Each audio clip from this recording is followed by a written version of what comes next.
Au commencement de ce qui est apparu comme le fait politique de l'année 2019, fait ayant mobilisé l'ensemble des forces vives du Cameroun, il y avait des actes de violence et de terrorisme dans le pays, en particulier dans le nord-ouest et le sud-ouest. Des actes qui ont considérablement détérioré le climat social.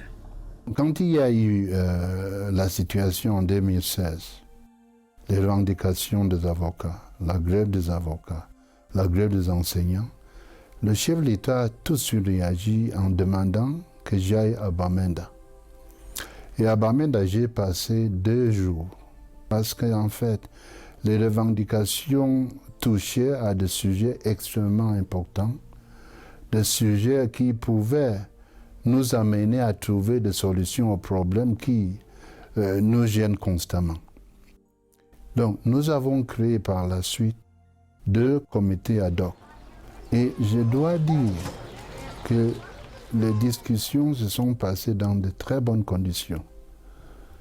Parce que même quand j'étais à Bamenda et par la suite, ils négociaient, ils mangeaient ensemble et ils rigolaient. Donc l'atmosphère était bonne.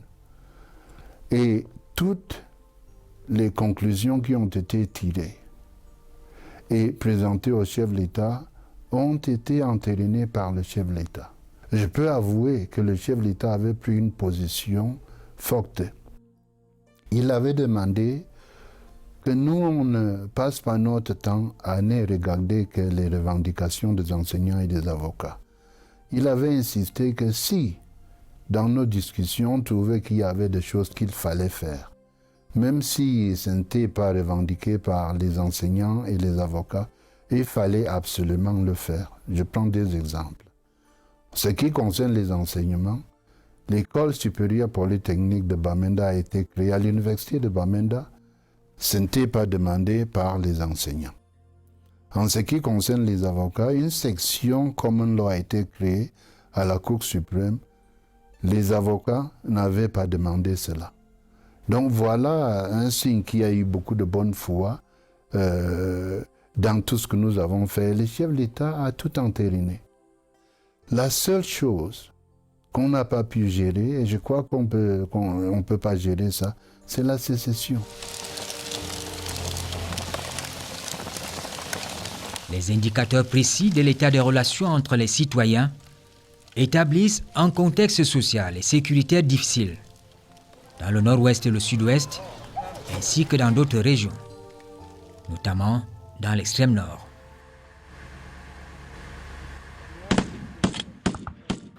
En 2018, comme alternative, les autorités publiques créent la Commission nationale pour la promotion du bilinguisme et du multiculturalisme.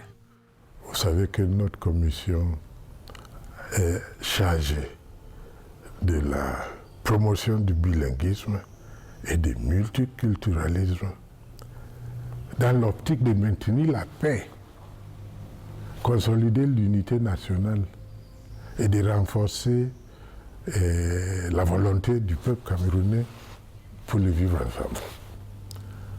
Donc vous voyez que cette mission-là demande à ce que la commission soit intéressée dans la vie nationale et la recherche de la paix continue. Nous avons continué à travailler, surtout dans les domaines aussi de discours de la haine,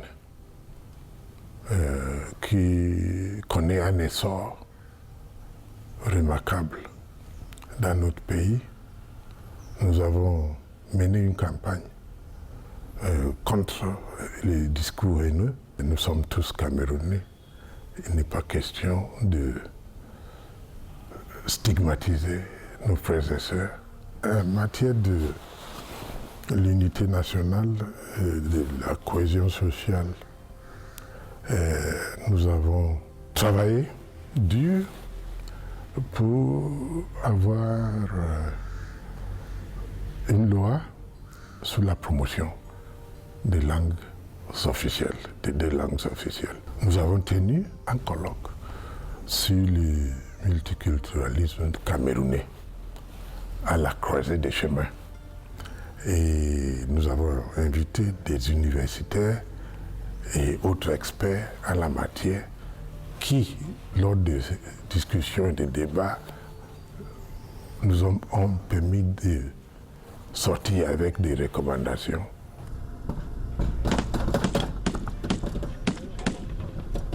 Malgré tout ce qui est fait dans divers cercles de réflexion, la situation s'envenime. La paix est compromise.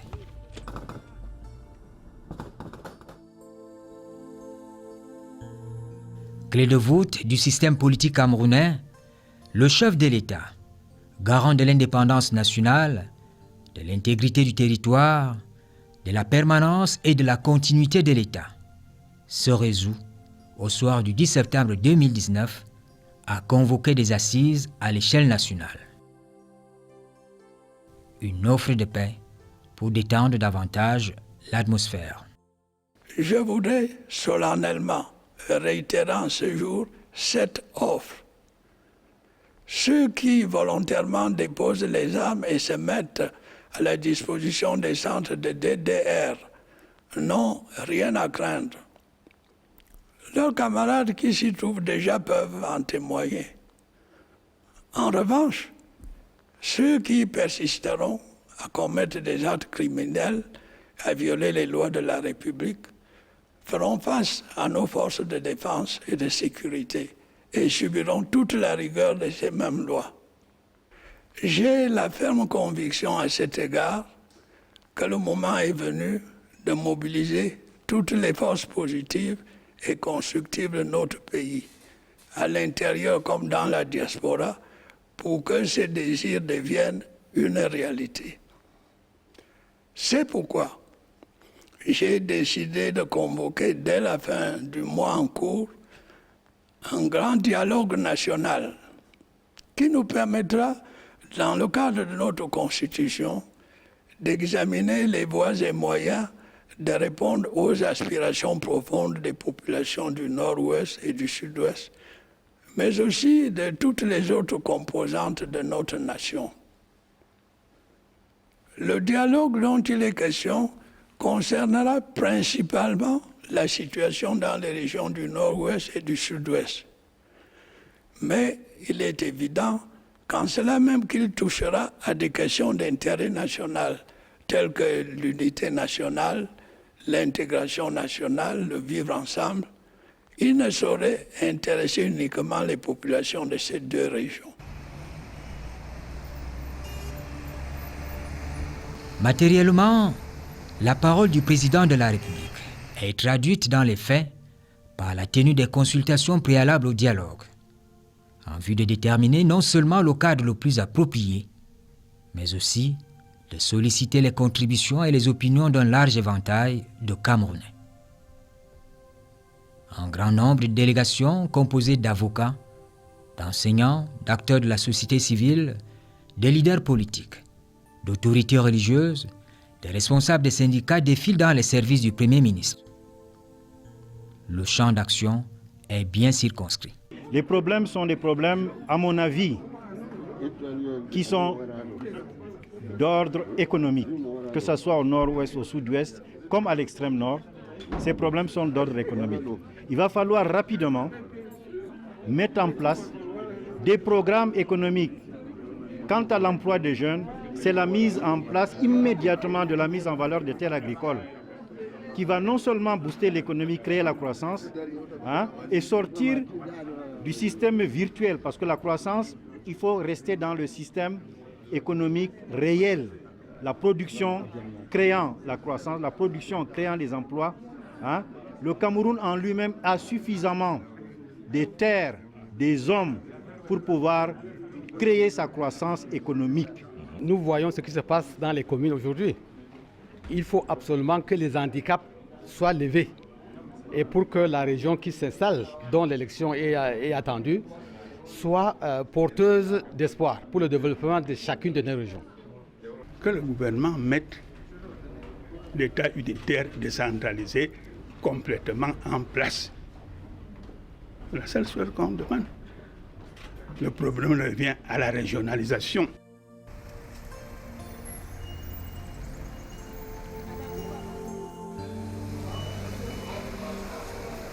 Le grand dialogue national en lui-même s'ouvre par une cérémonie très colorée au Palais des Congrès de Yaoundé le 30 septembre 2019.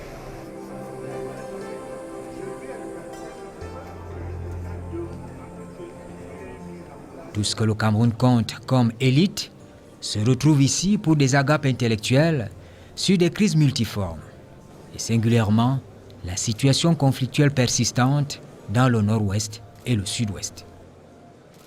Notre intelligence commune et notre responsabilité individuelle doivent nous amener à défendre la paix, en tout temps et en tout lieu, quel qu'en soit le prix, et à rejeter l'horreur de la guerre, de ces massacres et de ces atrocités qui pénalisent sur tous les plans les individus et la collectivité.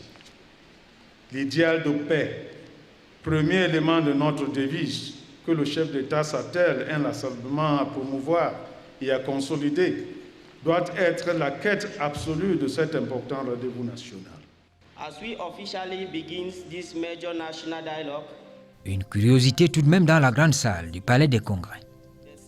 Les ex-combattants, de jeunes filles et garçons, prennent part aux travaux. Il n'y a que Dieu.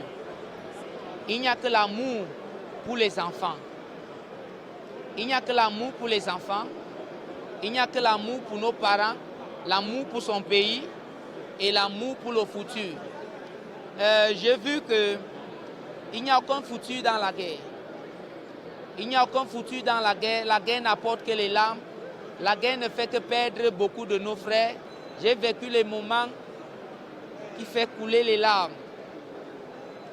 J'ai vécu les moments qui pouvaient me faire même me suicider. J'ai dit que beaucoup des Ambazoniens, ce qu'il faut, c'est la paix. Parce que le président Paul Biya, pour moi, c'est un père, pour moi aussi. Je l'aime d'abord comme un père et je l'aime comme quelqu'un qui a aimé la paix. Je souhaite que le pays m'offre une chance à calmer le reste qui a encore un cœur qui brûle. Je veux être Joseph en Égypte, au temps de Pharaon.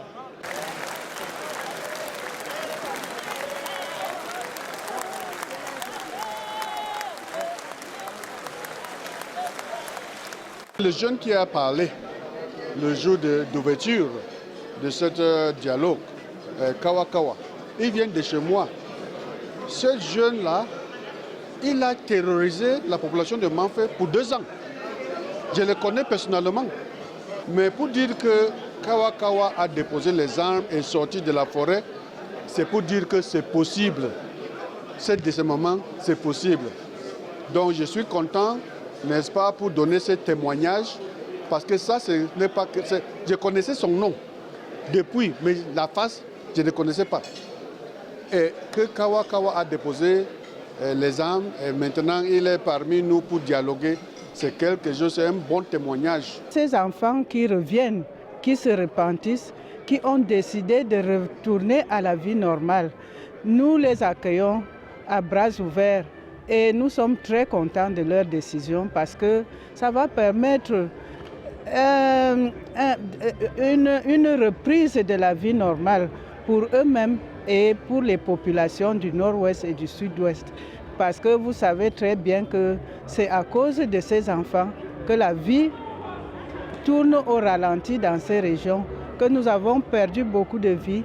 Et je souhaite que, au-delà de ceux-là qui sont déjà et que nous félicitons, qu'il y ait encore d'autres, beaucoup d'autres qui reviennent à la raison pour retrouver leur famille, leurs frères et sœurs, pour retrouver le chemin de l'école, pour retrouver la vie normale de famille. Vraiment, c'est touchant. Nous avons suivi les ex-ambazoniens s'exprimer. On a été touchés. Donc, je prie tous les autres ambazoniens qui sont encore en brousse de suivre l'exemple de ceux qui sont sortis de la brousse. Vraiment, il faudrait la paix. Ça nous responsabilise davantage, nous les chefs traditionnels, pour savoir que nous devons nous mettre au travail. Nous avons quelque peu tous fauté dans cette histoire, nous avons tous chacun d'entre nous une part de responsabilité dans ce qui se passe et c'est pour ça que nos enfants qui n'ont pas eu de guide se sont permis de faire n'importe quoi. Il est donc question pour nous tous de nous ressaisir et de prendre le bâton de commandement, nous les chefs traditionnels, parce qu'il faut dire une chose, tous nous avons des villages et nous avons à la tête de tous les villages un chef. Nous devons prendre nos responsabilités, nous devons les assumer, nous devons être sérieux, nous devons être honnêtes, nous devons être sincères, nous devons savoir nous pardonner les uns les autres. Il est temps que l'on retrouve la paix. Sans la paix, nous n'irons jamais à l'émergence.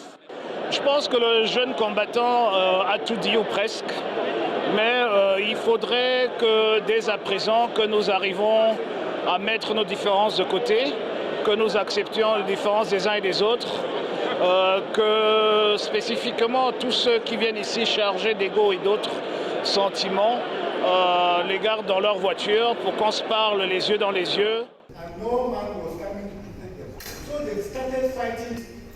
À l'observation, sans entamer le fond des débats. L'esprit de suspicion rôde tout autour des salles de commission constituées.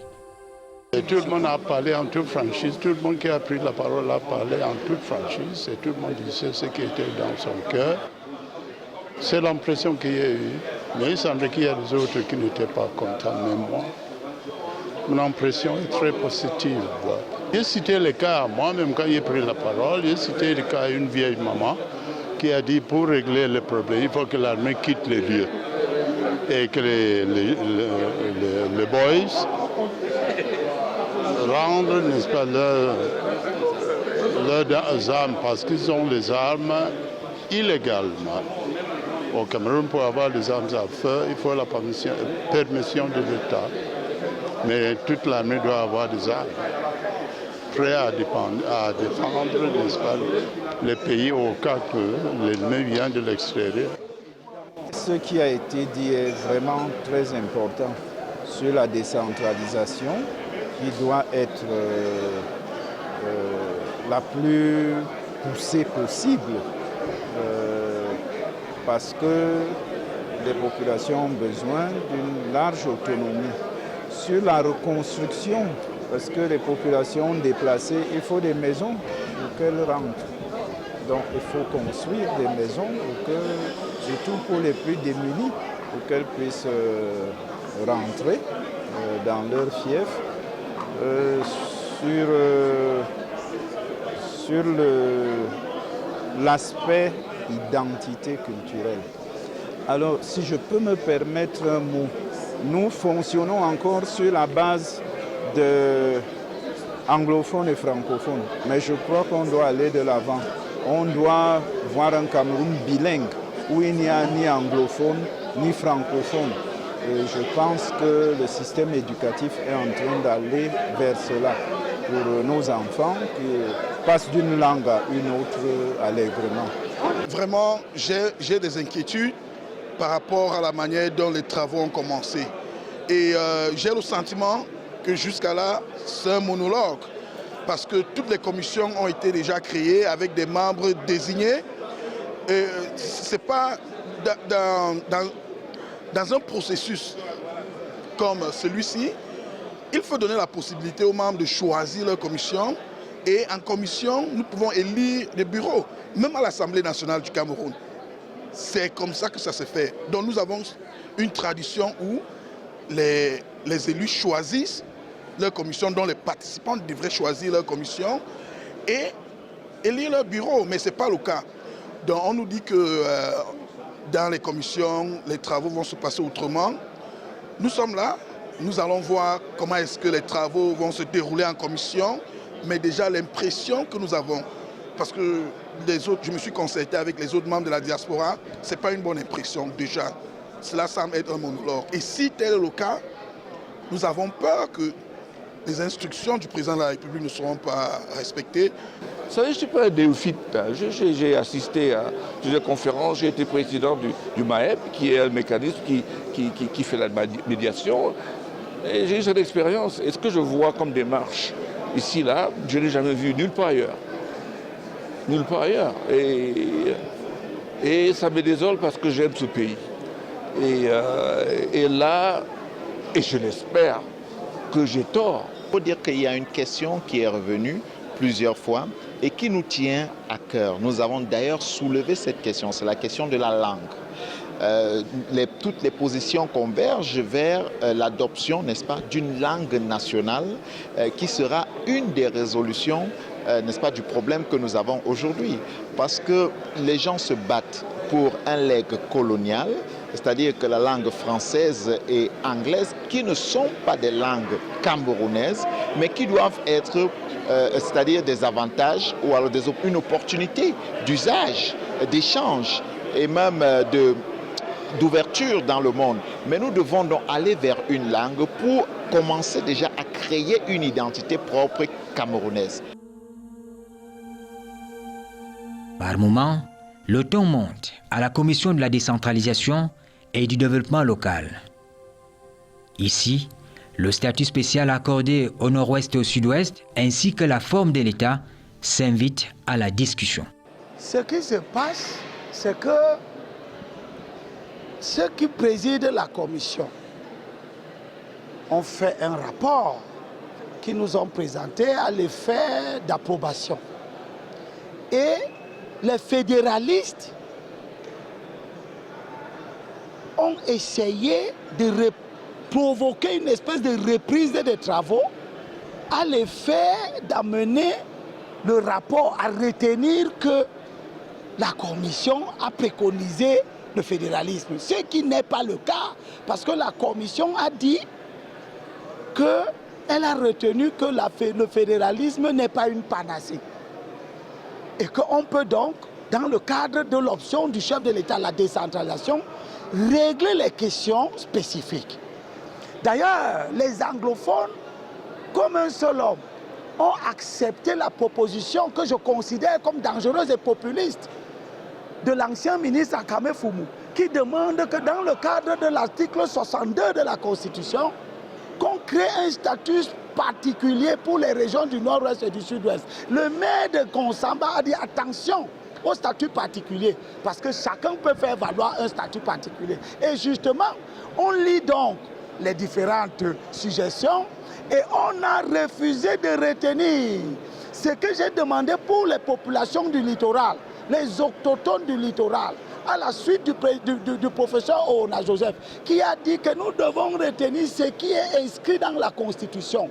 Et j'ai dit, la Constitution, dans son préambule, demande la préservation des droits des populations autochtones. Et j'ai demandé avec insistance, le député Nkomba d'Unkam a demandé, le maire de Yabassi a demandé que, attention, nous ne pouvons pas soigner une marginalisation en créant une autre marginalisation. Les populations du littoral, les autochtones du littoral, du fait de l'exode rural, du fait de l'opportunité économique, sont en train d'être minoritaires dans le littoral.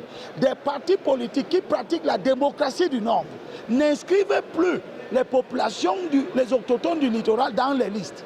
Au point que nous demandons, dans le cadre de la protection donc, des populations autochtones du littoral, dans le cadre de l'application de l'article 163 et 182 du Code électoral, qui demande que les listes de candidats reflètent la composition sociologique des circonscriptions, qu'on exige 80% des autochtones dans les listes de candidats et 20% des fils et des filles venus des autres contrées, pour que à la fois les autochtones s'occupent des affaires de leur contrée et qu'ils soient accompagnés en cela par les frères venus des autres régions pour faire l'intégration. Nous voulons dire qu'à l'extrême nord, il y a des morts. Il y a les enfants qui sont assis à mêler le sol. Il y a des gens qui ne peuvent plus aller dans leurs plantations. Voilà les problèmes. Et quand ceux-là, si par hasard, ils en ont un ras-le-bol, comment vous allez les calmer? Est-ce que vous allez encore tenir notre forum pour qu'on puisse régler les problèmes? Si ceux qui viennent de Ngaoundéré, de Garoua, de Maroua disent que bon, eux aussi ils veulent les statuts, on les donne. C'est le développement de la démocratie. On ne peut pas discuter que parce que le chef de l'État a dit que c'est seulement pour le nord-ouest et le sud-ouest, le statut va se limiter. Non, ça peut être une manière d'expérimenter un nouveau type de gouvernance. Si ça marche pour le nord-ouest et le sud-ouest, on applique ça ailleurs. Tout ce qui est fait de façon consensuelle dans le cadre de la Constitution de la République du Cameroun est de mon point de vue bon, dans la mesure où cela permet de faire en sorte que les griefs que les uns et les autres ont énumérés puissent être résolus. Si pour trouver une alternative au fédéralisme ou à d'autres sollicitations, l'on peut, dans le cadre des articles 61 et 62, trouver les voies et moyens de faire en sorte que le nord-ouest et le sud-ouest restent dans le giron du Cameroun, comme la plupart d'ailleurs des participants l'ont dit et exprimé, eh bien alors que cela se fasse, mais de façon consensuelle, de façon comprise par tous les autres Camerounais, que cela ne suscite pas par la suite évidemment d'autres velléités qui n'auront probablement pas de raison d'être. Je crois que le président veut que les gens disent dans cette rencontre ce qui vient de leur cœur. Qu'ils soient d'accord avec ces autres choses. Mais ce n'est pas à nous de choisir, c'est à lui, à qui les Camerounais ont donné le pouvoir, parce qu'il était élu par les Camerounais, à décider ce qui est bien pour son peuple. Parce que devant Dieu, il parle en tant que pasteur, il va rendre compte. Surmontant les écueils, la commission de la décentralisation finit par dévoiler l'essentiel de ses contributions, assez structurées autour du débat central. Les débats au sein de notre commission ont été libres et très animés. Entre autres recommandations, la commission propose que les régions soient mises en place dans les meilleurs délais possibles. Nous avons quand même fait le bilan de la mise en œuvre de cette décentralisation. Aujourd'hui, elle n'a pas atteint pleinement ses objectifs, simplement parce qu'il y a certaines dispositions de la Constitution qui n'ont pas été mises en œuvre, de la Constitution et de la loi sur la décentralisation. Et d'ailleurs, nous avons convenu qu'il faudra revoir la loi sur la décentralisation de manière à permettre que la décentralisation réponde effectivement aux aspirations légitimes de nos populations et pas seulement celles du nord-ouest et du sud-ouest, parce que c'est des aspirations qu'on enregistre partout, les aspirations de nos populations à gérer eux-mêmes, à être impliqués dans la gestion de leurs affaires locales. Et que les deux régions du sud-ouest et du nord-ouest, dans ce cadre-là, qu'il soit possible de leur accorder un régime spécial, un statut spécial, conformément aux dispositions pertinentes de la Constitution. Le statut spécial, tout comme ce débat sur le fédéralisme et la décentralisation et la confédération, c'est une question de contenu. On peut donner un contenu substantiel à ce statut spécial pour les régions du nord-ouest et du sud-ouest en fonction de leur trajectoire historique, en fonction de leurs habitudes de gestion, en fonction de leur culture de gestion, de leur culture de redevabilité, de la gestion de proximité. Et tout cela peut être repris dans ce statut spécial pour en constituer le contenu. Il faut revenir à la Constitution. La Constitution définit bien ce que c'est que la décentralisation. C'est quoi? Première chose, c'est l'autonomie financière et administrative des collectivités publiques. Deuxième chose, c'est la direction administrative, l'auto-administration par des conseils démocratiquement élus. Troisième chose, c'est la promotion du développement social, économique, culturel, sanitaire. À partir du moment où on a défini cela, le problème est de savoir comment on peut le faire, comment les collectivités peuvent le faire, que ce soit au niveau de la commune, que ce soit au niveau de la région. Il faut poser les problèmes ainsi. Il faut dire qu'on peut faire cela partout.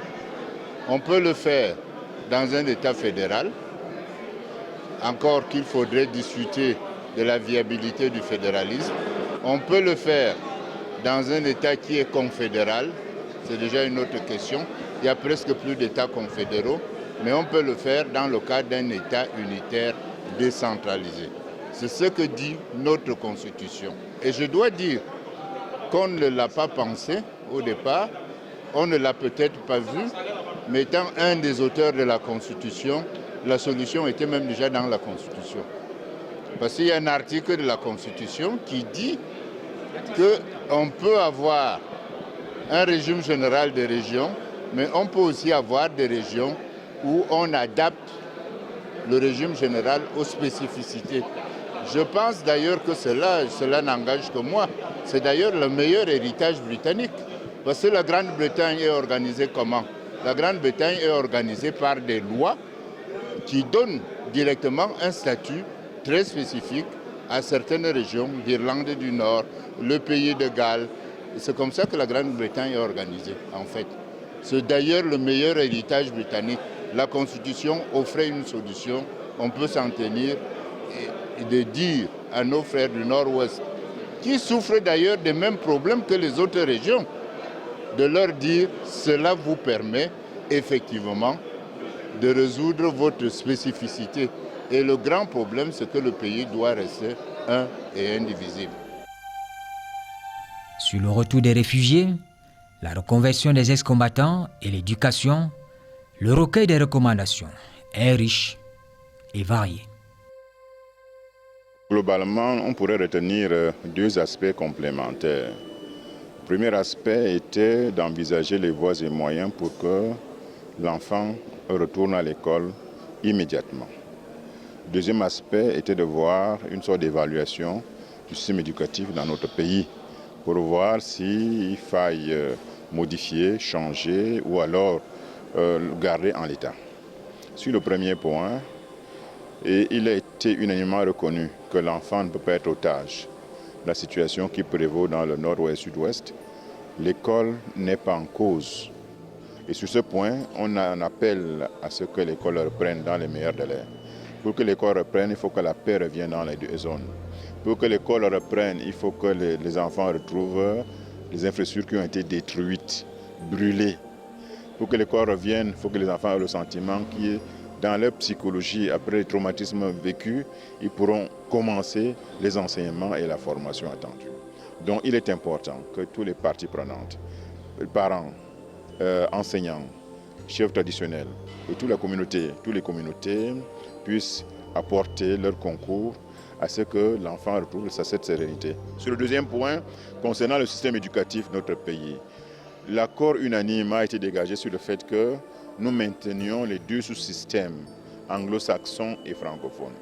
Ces deux systèmes sont complémentaires parce qu'ils ont des objectifs communs. C'est performer notre système éducatif suivant la loi d'orientation de l'éducation. Cette loi pourra donc être revue dans le sens de maintenir, de densifier, de renforcer ces sous-systèmes qui sont complémentaires, qui font du Cameroun un État particulier dans le monde. Le Camerounais qui est formé dans ces sous-systèmes peut se retrouver aux États-Unis, en Angleterre ou en France, en Europe, et être à l'aise parce que le Cameroun offre au moins cette chance pour que ses citoyens puissent avoir cette ouverture universelle. Sur les universités du nord-ouest, sud-ouest, les textes chefs de l'État qui ont été pris ont parachevé leur aboutissement tel que cela a été revendiqué par les syndicats. Il reste simplement un point de droit qu'on a voulu clarifier, c'est de se dire que pour la revendication d'élection des dirigeants dans les universités, cette revendication d'élection ne repose sur aucun texte international pour dire que le Cameroun aurait ratifié une convention l'obligeant à faire en sorte que les dirigeants des universités anglo-saxonnes dans notre pays soient élus. Par contre, en vertu de la Constitution de son article 8, le président de la République nomme aux emplois civils et militaires. En vertu d'une même disposition, le président de la République crée et organise des services publics. Il peut les créer ex nihilo. Il peut les créer donc proprio mutu ou alors selon la volonté de la loi. En les créant, ça devient un service public Comme vous savez que la loi 2017 sur le statut des établissements publics, c'est un service public. Cette loi donc précise également les modalités de nomination des personnes ayant à charge la conduite des affaires dans les services publics. Donc c'est le président public qui, en vertu de la Constitution et de la loi de la République, nomme les hauts responsables des universités, services publics par excellence de formation dans l'enseignement supérieur. Commission pour le retour des réfugiés et personnes déplacées.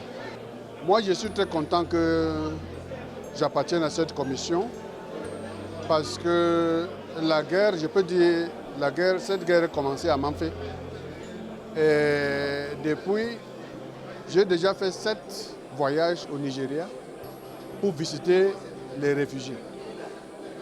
Et donc, ce qu'on a discuté dans notre commission, c'est pour voir comment faire rentrer tous nos frères et sœurs qui se trouvent ailleurs ou bien ceux qui sont déplacés au Cameroun. Notre recommandation était de faire en sorte que les centres de réhabilitation mentale et les centres de préparation à la réinsertion socio-économique soient distincts. De telle sorte que le jeune homme qui rentre dans un centre de réhabilitation, en passant au centre de réinsertion, sente bien qu'il a évolué, il a obtenu le parchemin qui lui permet d'évoluer vers la vie civile. Évidemment, après cela, il y a un autre processus, celui qui va lui permettre de réintégrer sa communauté d'origine. Mais là aussi, il faut préparer cette communauté d'origine à l'accueillir, à l'accepter, parce que parfois, ces conflits ont généré de nouveaux types d'antagonisme dans les communautés d'origine, compte tenu du fait que les ex-combattants sont des personnes qui ont parfois commis des actes à l'encontre des ressortissants de leur propre communauté. Dans le fond, les avis sont partagés.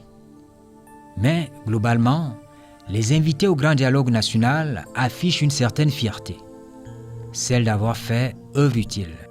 Je vois un Cameroun qui progresse sûrement et doucement. Tout simplement parce que son Excellence le Président de la République a pris une décision fondamentale en ordonnant la libération de 330 détenus. Et cela veut dire que c'est le pardon. Il a pardonné. Le pardon n'est pas un signe de faiblesse, mais un signe de grandeur. C'est un dignitaire. Il faut pardonner, il faut oublier. Il faut seulement que les congressistes, tous les congressistes, bien tous les membres des commissions soient animés de même désir de pardonner pour que cela aille très bien. Le dialogue, c'est quoi? C'est qu'on peut se mettre autour de la table, parler de tout ce qu'il y a comme dossier, avoir un échange de vues, trouver des terrains d'entente, et puis on aura toujours des problèmes où on n'arrive pas à s'entendre. Et je crois que ce dialogue national a été magnifique. C'est pour cela qu'on a trouvé comme solution le statut spécial. Évidemment, le statut spécial deviendra plus pratique quand on aura en place les conseils régionaux. Mais la question de sécession n'a même pas été une question importante pendant le dialogue. La plupart des Camerounais venant de toutes les régions ont accepté que le statut spécial allait trouver une bonne solution, en fait, allait nous amener à une bonne solution. Et c'est pour cela que je crois que ça a été une réussite. Il peut y avoir des petits détails où on n'a pas trouvé une entente, mais nous ne sommes pas dans un monde parfait. Il y a eu beaucoup de suggestions qui ont été faites, beaucoup de recommandations qui ont été faites. Il aura le temps imparti de regarder ces recommandations et de voir comment il va mettre en œuvre ces recommandations. Vous savez, normalement, ce qui se passait c'est exceptionnel. Nous devons reconnaître cela. Normalement, c'est à l'Assemblée nationale et aux autres instances de la République qui devaient examiner tout ce que nous avons à faire dans le pays.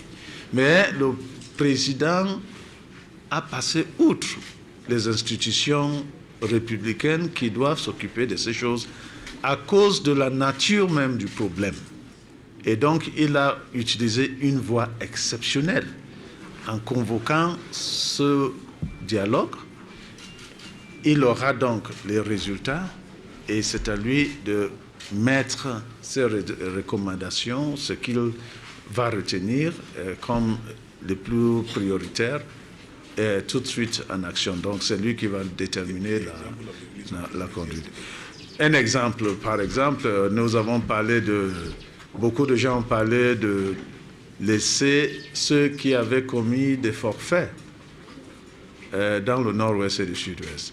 Eh bien, comme je recevais des gens, j'informais le président, voilà ce que le peuple dit. Et le président n'a pas attendu la fin du dialogue et il a relâché 333 personnes. Donc voilà un exemple d'actions que le président est en train de prendre. Donc il a une détermination à finir avec ce problème. Il voudrait que nous passions à autre chose. Et cette autre chose, c'est évidemment le développement de notre pays.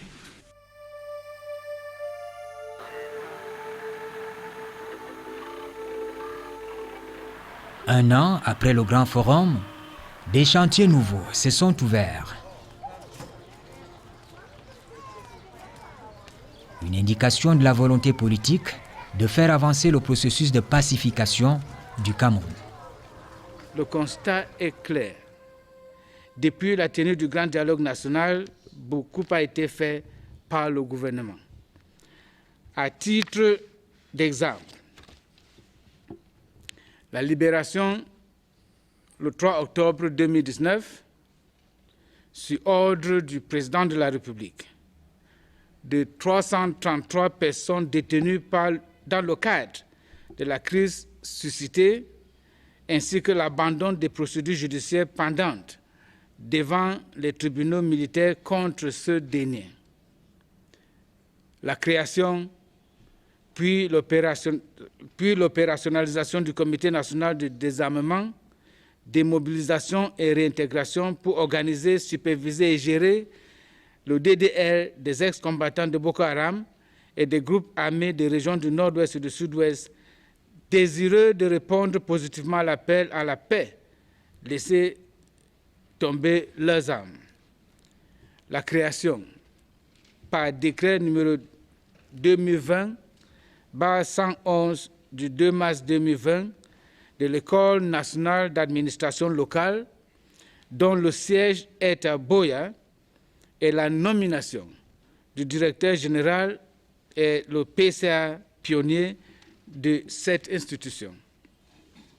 Le décret numéro 2019-3179-PM du 2 septembre 2019, accordant le statut des zones économiques sinistrées aux régions de l'extrême nord, du nord-ouest et du sud-ouest. La mise en place, sur instruction du chef de l'État, d'un fonds spécial de 2 milliards de francs CFA aux écoles privées laïques et confessionnelles des régions du nord-ouest et du sud-ouest pour l'exercice en cours. Les consultations en cours entre les autorités administratives et les chefs traditionnels dans la perspective des élections régionales à venir.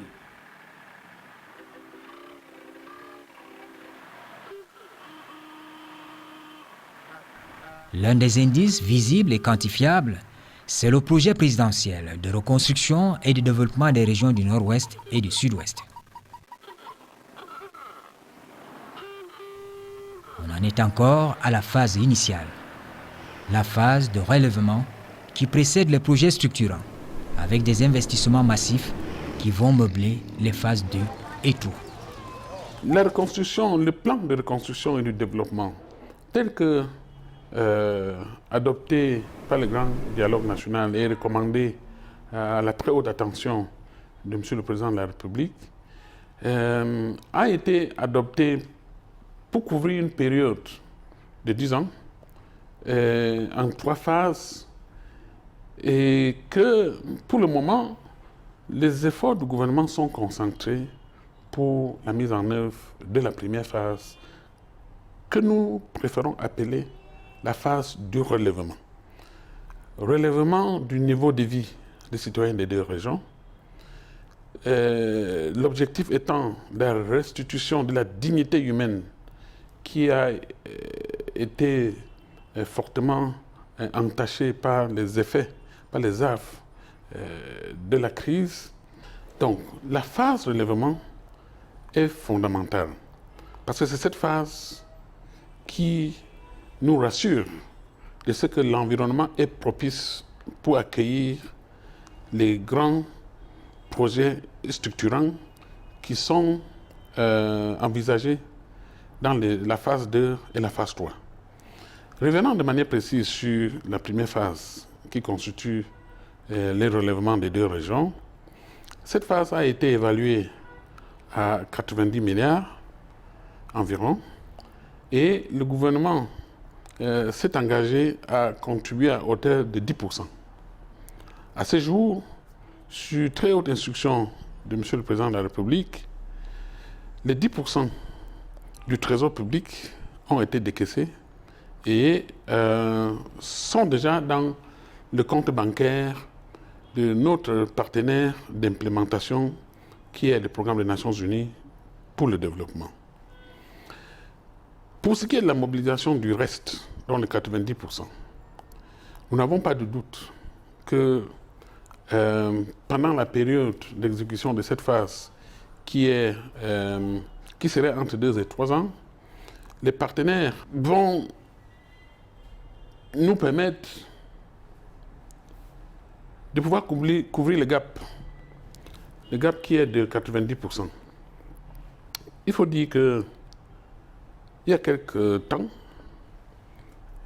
le Cameroun a reçu un haut dignitaire, une autorité de l'administration française.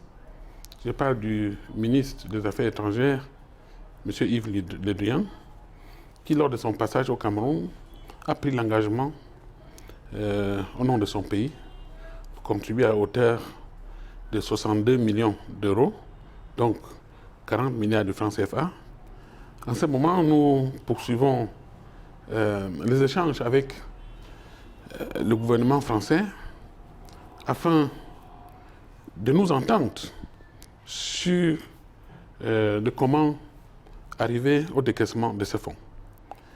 Il y a d'autres pays amis du Cameroun, donc le Japon, qui s'est déjà engagé pour une contribution initiale de 3 millions de dollars.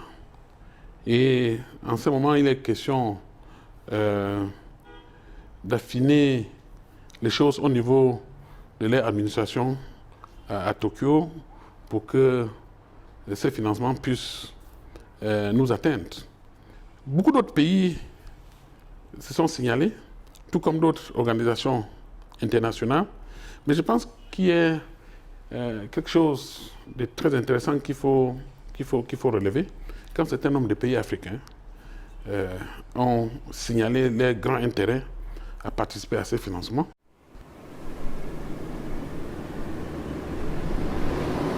Malgré les avancées significatives, la grande inquiétude reste la reprise effective des classes dans le nord-ouest et le sud-ouest, de manière à assurer la formation de l'homme et de tout homme dans ces deux régions.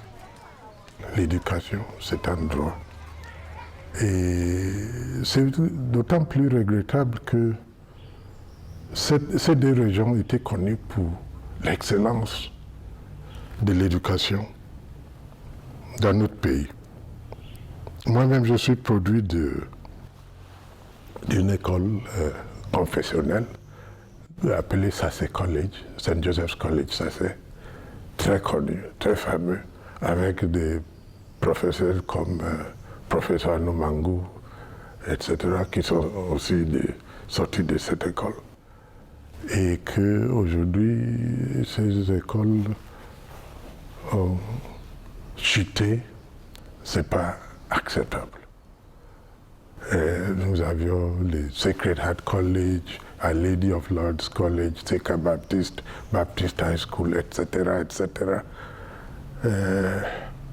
l'industrie de l'éducation marchait très bien, parce que nos frères et sœurs de ce côté de la République, beaucoup envoyaient leurs enfants dans cette école, dans ces écoles. Et l'industrie de l'éducation marchait très très bien. Aujourd'hui, c'est réduit presque à zéro. Alors, moi je demande aux jeunes frères et sœurs qui ont pris les armes contre la République de suivre l'appel du chef de l'État, président de la République, de laisser tomber les armes et aller dans les centres DDR pour les réhabilitations et pour apprendre un métier.